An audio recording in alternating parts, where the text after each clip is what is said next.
चुनाव आयोग ने उद्धव ठाकरे को तगड़ा झटका देते हुए शिवसेना के नाम और उसके चुनाव चिन्ह के इस्तेमाल पर पाबंदी लगा दी है।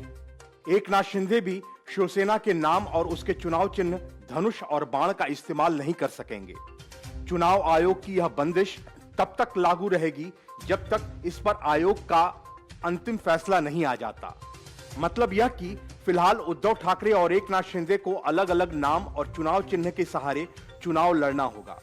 चुनाव आयोग के फैसले से उद्धव ठाकरे परेशान हैं, तो दूसरी तरफ एकनाथ शिंदे खुश। शिवसेना के नाम और उसके चुनाव चिन्ह को लेकर दोनों गुटों के बीच खींचतान थी, लेकिन सवाल यह कि चुनाव आयोग की पाबंदी के बाद यह लड़ाई थम जाएगी। चुनाव आयोग ने ऐसा ही फैसला लोक जनशक्ति पार्टी के मामले में किया था, जब पशुपति पारस और चिराग पासवान पार्टी के मूल चुनाव चिन्ह को लेकर उलझ पड़े थे। तब भी आयोग ने इस पर पाबंदी लगा दी थी और अब शिवसेना के मामले में भी वैसा ही फैसला किया। इसके बाद फिलहाल नाम और सिंबल की लड़ाई खत्म होती नजर नहीं आ रही है। चुनाव आयोग के इस फैसले के खिलाफ अब उद्धव गुट ने सुप्रीम कोर्ट का दरवाजा खटखटाने की तैयारी कर ली है। इसे लेकर मातोश्री में बैठक भी होनी है। माना जा रहा है कि अब यह लड़ाई और लंबी चलने वाली है। उद्धव ठाकरे वाली शिवसेना ने इस फैसले को अन्याय करार दिया है। उनके बेटे आदित्य ठाकरे ने भी इसे शिंदे गुट की शर्मनाक हरकत बताया है। शिंदे गुट ने निर्वाचन आयोग के इस फैसले को सही बताया है। पार्टी के नेता प्रताप राव जाधव ने कहा कि उद्धव ठाकरे ने कांग्रेस और राष्ट्रवादी कांग्रेस पार्टी के साथ गठबंधन करके शिवसेना के संस्थापक दिवंगत बाला साहब ठाकरे की विचारधारा को त्याग दिया है। उद्धव ठाकरे लगातार दिवंगत बाला ठाकरे के पुत्र होने के चलते अपने गुट को असली शिवसेना बता रहे हैं, तो वहीं एकनाथ शिंदे भी पीछे नहीं हट रहे। उन्होंने पहले भी हिंदी लेखक हरिवंश राय बच्चन के एक उद्धरण के साथ एक ट्वीट शेयर किया था, जिसमें कहा गया है, मेरे बेटे पुत्र होने के कारण मेरा उत्तराधिकारी नहीं होगा, जो मेरा उत्तराधिकारी होगा वह मेरा पुत्र होगा। चुनाव आयोग के इस फैसले के बाद अब उद्धव और एकनाथ दोनों में कोई भी गुट इस चुनाव चिन्ह का प्रयोग नहीं कर पाएगा। चुनाव आयोग दोनों ही गुटों को अलग अलग सिंबल देगा, जिस पर उपचुनाव के प्रत्याशी उतारे जाएंगे। चुनाव आयोग ने साफ कहा कि अंधेरी पूर्व में होने वाले उपचुनाव में दोनों गुटों में से किसी को भी शिवसेना का नाम और उसका चुनाव चिन्ह इस्तेमाल करने की अनुमति नहीं है। चुनाव आयोग ने यह पहली बार नहीं किया है जब सियासी लड़ाई को बढ़ता देख किसी पार्टी के नाम और चुनाव चिन्ह पर रोक लगाई गई। इससे पहले भी लोक जनशक्ति पार्टी में चाचा भतीजे के बीच चली लड़ाई में ऐसा ही फैसला सामने आया था। चिराग पासवान और चाचा पशुपति पारस के बीच जारी लड़ाई को देखते हुए आयोग ने अंतिम फैसला आने तक चुनाव चिन्ह को फ्रीज कर दिया था। Bureau report, news of India. Shiv Sena के नाम और चुनाव चिन्ह के इस्तेमाल पर चुनाव आयोग ने फिलहाल रोक लगा दी है, यानी उद्धव ठाकरे और एकनाथ शिंदे गुट में कोई भी फिलहाल इस चिन्ह का उपयोग नहीं कर सकेगा। आयोग ने अंधेरी उपचुनाव में दोनों पक्ष को फ्री सिंबल्स में से अपनी अपनी प्राथमिकता बताने के लिए कहा है।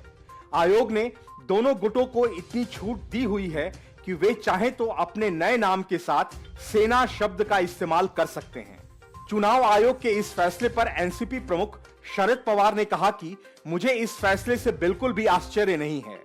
यह साबित करने के लिए मेरे पास सबूत तो नहीं है कि यह जानबूझकर किया जा रहा है, लेकिन मुझे पहले से ही इसकी आशंका थी। पवार ने आगे कहा कि हम नहीं जानते कि इन दिनों फैसले कौन ले रहा है। कोई पार्टी कितनी भी मजबूत क्यों न हो, हम यह अनुमान नहीं लगा सकते कि शिवसेना अपने ही चुनाव चिन्ह के साथ लड़ पाएगी। इसलिए हमें किसी भी स्थिति का सामना करने के लिए हर हाल में तैयार रहना होगा। शिवसेना को नए सिंबल के साथ चुनाव में उतरना होगा। इसके अलावा उनके पास कोई विकल्प नहीं है। शरद पवार ने कहा, मैं भी पहले अलग अलग सिंबल के साथ चुनाव लड़ चुका हूं, जैसे बैलों की जोड़ी, बछड़े का निशान, चरखा, पंजा और घड़ी। इससे कोई फर्क नहीं पड़ता कि आप किस सिंबल से चुनाव लड़ते हैं। यह लोगों पर तय करता है कि वे किसे सपोर्ट करते हैं। शरद पवार ने आगे कहा कि शिवसेना खत्म नहीं होगी, बल्कि इससे पार्टी के युवा कार्यकर्ताओं में आक्रामकता और जोश का संचार होगा। सिंबल फ्रीज करने का अंधेरी उपचुनाव पर कोई असर नहीं पड़ने वाला, क्योंकि एनसीपी और कांग्रेस ने उद्धव ठाकरे के शिवसेना के उम्मीदवार को समर्थन दे दिया है। चुनाव चिन्ह फ्रीज करने के बाद महाराष्ट्र के मुख्यमंत्री एकनाथ शिंदे ने भी अपनी कानूनी टीम और वरिष्ठ नेताओं के साथ वर्षा बंगले में बैठक बुलाई है। इसके बाद विधायकों और सांसदों के साथ दूसरी बैठक निर्धारित की गई है। शिवसेना के लिए तीर कमान हमेशा लकी माना जाता रहा है। इससे पहले पार्टी ने जिन चुनाव चिन्हों पर चुनाव लड़ा, अक्सर पार्टी को हार का सामना करना पड़ा। शिवसेना ने पहले चुनाव 1971 में लड़ा था। हालांकि 1985 में तीर कमान चुनाव चिन्ह मिलने के बाद ही पार्टी को जीत नसीब हो सकी थी। बाला साहब ठाकरे ने 19 जून 1966 को शिवसेना की नींव रखी थी। ठाकरे मूल रूप से कार्टूनिस्ट थे और राजनीतिक विषयों पर तीखे कटाक्ष करते थे। शिवसेना यूं तो कई राज्यों में सक्रिय है, लेकिन इसका राजनीतिक प्रभाव महाराष्ट्र तक ही सीमित है। बाला साहब ठाकरे ने 1966 में शिवसेना का गठन किया। तब कहा गया था कि यह संगठन 80% ऊर्जा सामाजिक जागरण में लगाएगा, 20% राजनीतिक जागरण में। इसके 2 साल बाद शिवसेना ने राजनीतिक दल के तौर पर 1968 में रजिस्ट्रेशन कराया। Bureau report, news of India. Nitish Kumar और प्रशांत किशोर के बीच की जंग जारी है। नीतीश कुमार ने प्रशांत किशोर पर आरोप लगाया कि उन्होंने जेडीयू के कांग्रेस में विलय का प्रस्ताव दिया था और लगे हाथ यह आरोप भी लगा दिया कि पीके भाजपा के एजेंडे पर काम कर रहे हैं। अब बारी प्रशांत किशोर की थी तो उन्होंने नीतीश कुमार को अपने रडार पर ले लिया और कहा कि नीतीश कुमार पर अब उम्र का असर दिखने लगा है। वह कहना कुछ चाहते हैं और बोल कुछ देते हैं। मतलब कि नीतीश कुमार उम्र की वजह से अपने आप को संतुलित नहीं रख पा रहे। प्रशांत किशोर ने कहा कि नीतीश कुमार कह रहे हैं कि मैं भाजपा के एजेंडे पर काम कर रहा हूं, फिर खुद ही कहते हैं कि मैंने उन्हें कांग्रेस के साथ विलय करने को कहा। नीतीश भ्रमित और राजनीतिक रूप से अलग थलग होते जा रहे हैं। वह उन लोगों से घिरे हुए हैं जिन पर वह भरोसा नहीं कर सकते। इससे पहले नीतीश कुमार ने प्रशांत किशोर के उत्तराधिकारी वाले दावे पर कहा कि यह झूठ है, उन्हें जो कुछ भी बोलना है बोलें, हमें इससे कोई लेना देना नहीं है। नीतीश ने पीके पर आरोप लगाते हुए कहा था कि पीके ने एक दिन उनसे आकर कहा था कि अपनी पार्टी को कांग्रेस में मर्ज कर लीजिए। इस पर नीतीश ने कहा कि वह भला कांग्रेस में क्यों मर्ज करेंगे। ये आज से करीब 4 से 5 साल पहले की बात है। नीतीश कुमार इन दिनों मिशन 2024 में जुटे हुए हैं। इसके जरिए वह सभी विपक्षी नेताओं को एकजुट करने का काम कर रहे हैं। वह कई नेताओं से मुलाकात भी कर चुके हैं। उनकी कोशिश है कि 2024 लोकसभा चुनाव से पहले विपक्षी दलों को एक साथ और एक मंच पर लाया जाए। Bureau report, news of India. Bihar में जब से जेडीयू ने भाजपा से किनारा कर आरजेडी और कांग्रेस के साथ मिलकर सरकार बनाई, तभी से राजनीतिक हलचल मची हुई है। महागठबंधन की सरकार में मुख्यमंत्री भले ही नीतीश कुमार हों, लेकिन यह किसी से छिपा नहीं है कि इस सरकार में आरजेडी शुरू से ही हावी है और नीतीश कुमार कई बार असहज और असहाय नजर आए हैं। अब एक बार फिर से यही देखने को मिला जब आरजेडी ने विधानसभा उपचुनाव में दोनों सीटें हथिया ली। महागठबंधन की ओर से लालू प्रसाद यादव की पार्टी आरजेडी ही दोनों सीटों पर प्रत्याशी उतारेगी। मजे की बात यह है कि इनमें से एक सीट पर कांग्रेस का प्रत्याशी तय माना जा रहा था। सूत्रों ने बताया कि कांग्रेस एक सीट पर लड़ने की इच्छुक थी। दरअसल गोपालगंज और मोकामा विधानसभा सीट पर नामांकन की प्रक्रिया जारी है और 3 नवंबर को यहां वोटिंग होनी है। मोकामा सीट पर आरजेडी ने बाहुबली नेता अनंत सिंह की पत्नी नीलम सिंह को टिकट फाइनल कर दिया है, तो वहीं गोपालगंज सीट पर भी महागठबंधन से आरजेडी प्रत्याशी के ही चुनाव लड़ने की खबर है। बताया जा रहा है कि यहां से मोहन गुप्ता को टिकट दिया जा सकता है। सूत्रों ने बताया कि बिहार उपचुनाव में इस बार महागठबंधन की ओर से आरजेडी का प्रत्याशी उतारा जाएगा। गोपालगंज सदर सीट पूर्व मंत्री और भाजपा नेता सुभाष सिंह के निधन के बाद खाली हुई थी। सुभाष सिंह यहां से लगातार 4 बार भाजपा के टिकट पर चुनाव जीते। पिछले कुछ दशकों के चुनाव पर नजर डालें तो गोपालगंज में अक्सर मुकाबला भाजपा और कांग्रेस के बीच ही रहा। पिछले दिनों उपचुनाव की घोषणा के बाद कयास लगाए जा रहे थे कि महागठबंधन में गोपालगंज सीट से कांग्रेस का उम्मीदवार उतारा जा सकता है। हालांकि अब कांग्रेस का पत्ता कटते हुए नजर आ रहा है। अगर आरजेडी गोपालगंज से अपना उम्मीदवार उतारती है तो कांग्रेस को उसे समर्थन देना ही होगा। साथ ही नीतीश कुमार की जेडीयू, हम और वाम दल भी इसका समर्थन करेंगे। दोनों सीटों पर महागठबंधन का सीधे मुकाबला भाजपा से होगा। बता दें कि मोकामा सीट जहां आरजेडी का गढ़ माना जाता है, लेकिन सूत्रों ने बताया कि अब की यहां भाजपा जेडीयू से इस्तीफा देने वाले ललन सिंह को उतार सकती है। वहीं गोपालगंज सीट पर आरजेडी को जीतने के लिए खासी मेहनत करनी पड़ेगी, क्योंकि यहां उसका कोई खास वोट बैंक नहीं है, मगर वैश्य समाज के उम्मीदवार के जरिए पार्टी भाजपा के कोर वोट बैंक में सेंध लगा सकती है। दूसरी ओर भाजपा यहां दिवंगत सुभाष सिंह की पत्नी या उनके किसी करीबी को टिकट दे सकती है। भाजपा को यहां सहानुभूति लहर का भी फायदा मिलने की उम्मीद है। ऐसे में महागठबंधन की पार्टियों के सामने भाजपा के इस गढ़ को जीतना चुनौती भरा काम होगा। गौरतलब है कि बिहार में सत्ता परिवर्तन के बाद पहली बार चुनाव हो रहे हैं। महागठबंधन और भाजपा दोनों के लिए ये उपचुनाव नाक का सवाल है। ऐसे में दोनों सीटों पर रोचक मुकाबला होने की उम्मीद है। Bureau report, news of India.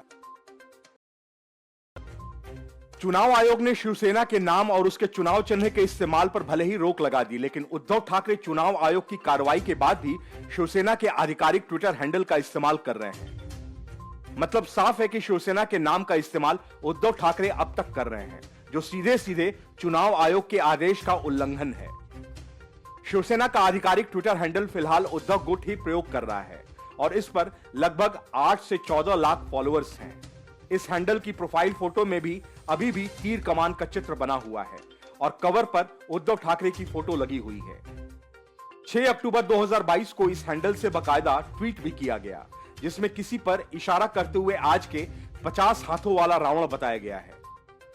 चुनाव आयोग की तरफ से शिवसेना के नाम और निशान को फ्रीज कर देने के बाद उद्धव ठाकरे गुट ने दूसरे विकल्प खोजने शुरू कर दिए हैं। इसके लिए उन्होंने त्रिशूल, सूर्य और मशाल जैसे विकल्प चुनाव आयोग को दिए हैं।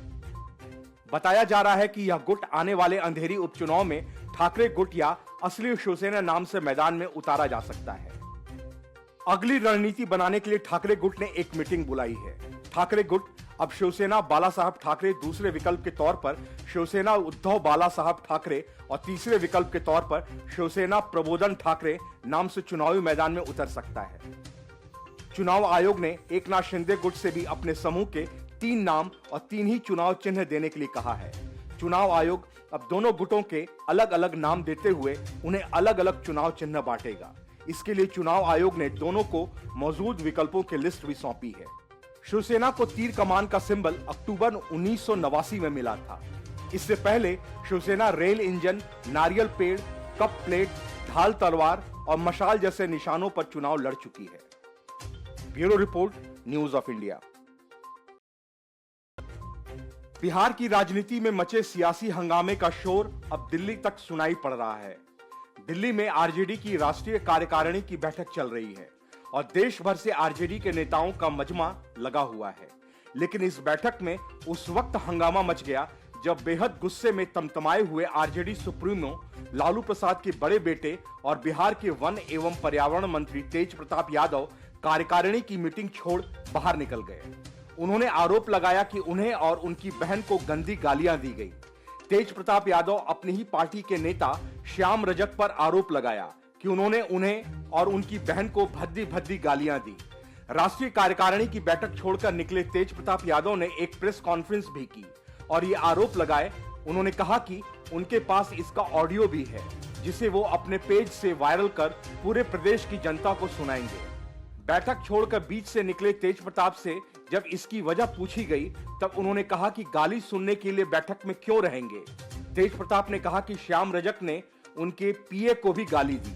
तेज प्रताप ने लगे हाथ श्याम रजक पर आरएसएस और भाजपा का एजेंट होने का आरोप लगाया और पार्टी से निकालने की मांग की।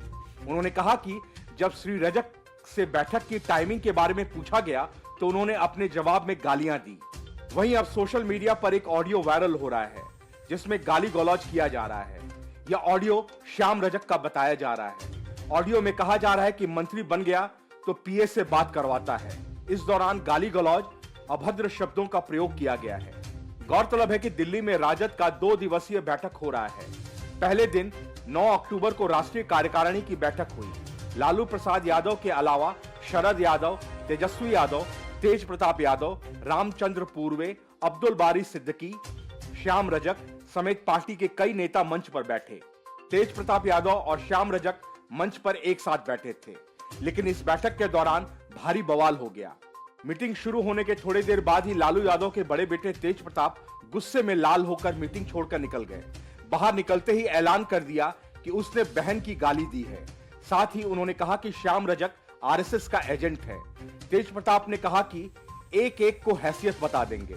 बहरहाल बिहार की राजनीति में मचा हंगामा कम होने का नाम नहीं ले रहा, बल्कि इसका शोर अब राजधानी दिल्ली तक सुनाई पड़ रहा है।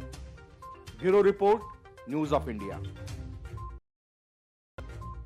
चुनावी मौसम में जिस तरह अब तक लालू प्रसाद और उनके पुत्रों से लेकर अखिलेश यादव तक कृष्ण के अवतार बनकर घूमने लगते हैं, कुछ वैसे ही अरविंद केजरीवाल इन दिनों कृष्ण के अवतार बनकर गुजरात में चक्कर काट रहे हैं। वैसे इस चक्कर में खुद केजरीवाल भी फंस चुके हैं, लेकिन उनकी सरकार के मंत्री राजेंद्र पाल गौतम ने दिल्ली में ऐसा गुल खिलाया कि आम आदमी पार्टी की बत्ती ही गुल हो गई। राजेंद्र पाल गौतम न सिर्फ सामूहिक धर्म परिवर्तन में कार्यक्रम में शामिल हुए, बल्कि भगवान राम और कृष्ण को लेकर भी टिप्पणी कर डाली। इसके बाद बीजेपी ने पूरी आम आदमी पार्टी को ऐसा घेरा कि उसके चक्रव्यूह में फंसकर राजेंद्र पाल गौतम की कुर्सी छिन गई। अरविंद केजरीवाल के अवतारी वेश का 3-5 करने वाले राजेंद्र पाल गौतम ने अपने पद से इस्तीफा दे दिया, या यूं समझें कि डैमेज कंट्रोल करते हुए केजरीवाल ने उनका इस्तीफा मांग लिया। अपना इस्तीफा पत्र ट्वीट करते हुए उन्होंने लिखा कि आज महर्षि वाल्मीकि जी का प्रकटोत्सव दिवस है एवं दूसरी ओर मान्यवर काशीराम जी की पुण्यतिथि भी है। ऐसे संयोग में आज मैं कई बंधनों से मुक्त हुआ और आज मेरा नया जन्म हुआ है। अब मैं और अधिक मजबूती से समाज पर होने वाले अत्याचारों और अधिकारों की लड़ाई को बिना किसी बंधन के जारी रखूंगा। राजेंद्र पाल गौतम धर्मांतरण कार्यक्रम में शामिल हुए थे, जहां उन्होंने हिंदू देवी देवताओं के खिलाफ विवादित बयान दिए थे, जिसके बाद खूब बवाल मचा था। सूत्रों ने दावा किया है कि सीएम अरविंद केजरीवाल राजेंद्र गौतम से काफी नाराज थे। बीजेपी ने आम आदमी पार्टी पर हिंदू भावनाओं को ठेस पहुंचाने का आरोप लगाया था।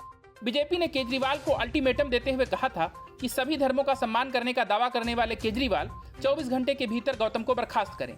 गौतम का बचाव काल्पनिक है। कोई भी धर्म किसी को भी हिंदू धर्म का अपमान करने का अधिकार नहीं देता है। केजरीवाल के मंत्री द्वारा कहा गया शब्द न केवल असंवैधानिक है, बल्कि यह समाज के सद्भाव के खिलाफ है। बीजेपी नेताओं ने जो राजेंद्र गौतम की वीडियो साझा किया है, उसमें बौद्ध संत लोगों को शपथ दिलाते दिखाई दे रहे हैं।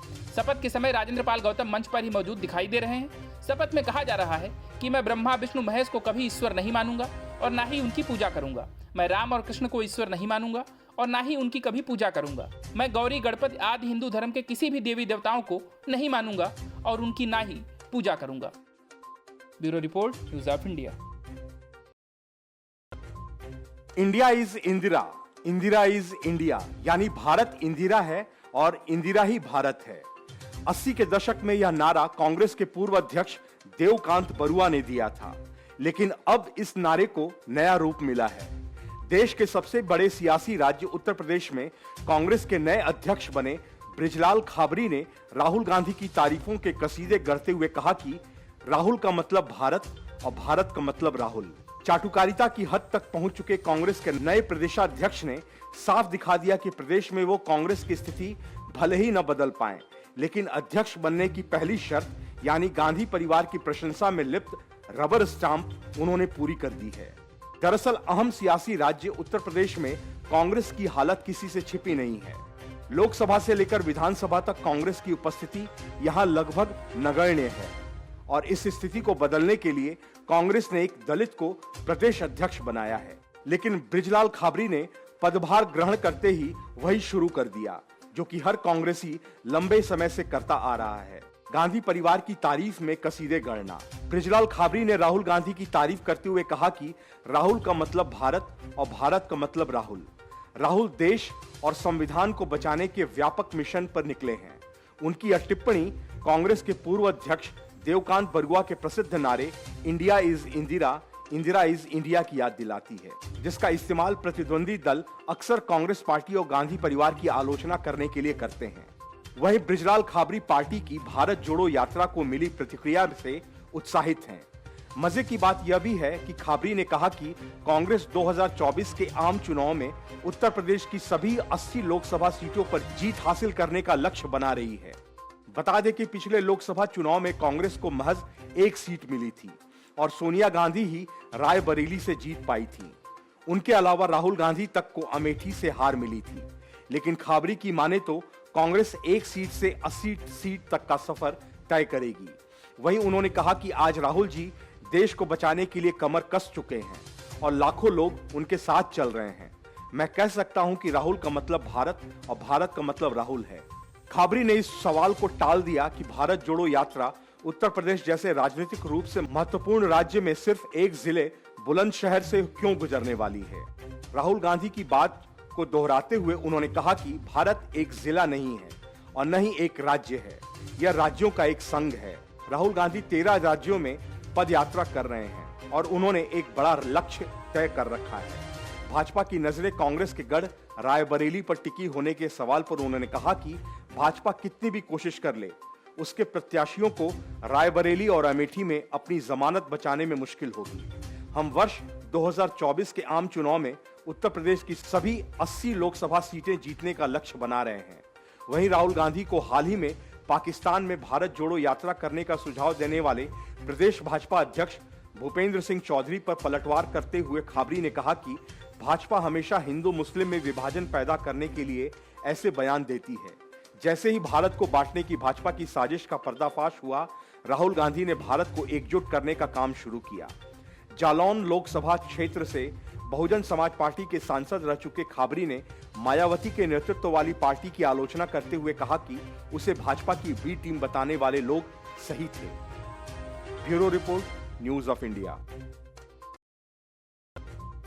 इसी साल हुए यूपी के विधानसभा चुनाव से ठीक पहले भाजपा से बगावत कर समाजवादी पार्टी में शामिल हुए पूर्व मंत्री स्वामी प्रसाद मौर्य लगातार हाशिए पर हैं। समाजवादी पार्टी से महज विधान परिषद सदस्य बनने के अलावा न तो पार्टी में उनकी कोई पूंछ है और न ही उन्हें पार्टी के किसी कार्यक्रम में कोई तरहीज दी जा रही है। इसीलिए हैरान परेशान स्वामी प्रसाद मौर्य के मन में अब राष्ट्रीय स्वयंसेवक संघ यानी आरएसएस का प्रेम हिलोरे मार रहा है। मौर्य को लग रहा है कि शायद इसी रास्ते से उन्हें सत्ताधारी भाजपा में जाने का कोई रास्ता मिल जाए।